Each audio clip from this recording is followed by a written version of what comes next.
Hi everyone, কেমন আছো তোমরা? দেখো তো এই সবজিটা কাদের বাড়িতে কীরকমভাবে রান্না হয়, আমি কিভাবে রান্না করলাম। তোমাদের বাড়িতে কি বলা হয় এই রান্নাটাকে? মশলা দিয়ে সম্বার দিলাম। তারপর অনেক রকম সবজি একসাথে যা যা ছিল ঘরে, আদা বাটা, কাঁচা লঙ্কা বাটা, জিরে গুঁড়ো, এগুলি একসাথে দিয়ে দিলাম। তারপর অন্য সবজি কিছু কিছু সবজিগুলো আছে যেগুলি যারা বয়স্ক মানুষ তাদের জন্য খেতে পারে না, ওদের জন্য একটু নরম করার জন্য প্রেসার কুকারে সেদ্ধ করে নিলাম আলাদা।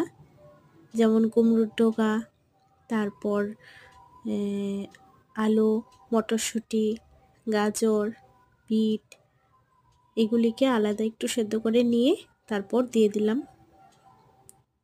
তারপর মশলাটার সাথে সবজিগুলি যখন একটু ভাজি ভাজি হয়ে গেল, তারপর ধনে গুঁড়োটা প্রথমে দিয়ে দিলাম না, তোমরা হয়তো বা দেখতে পেয়েছো।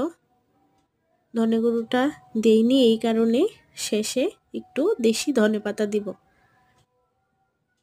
ওই সাইডে আমি পাবদা মাছের ঝোল নামিয়ে নিয়েছি। এই যে ধনে পাতাটা মিক্সারে মিক্সড করে নিলাম, তারপর মিশিয়ে নেব ভালো করে সবজিটার সাথে।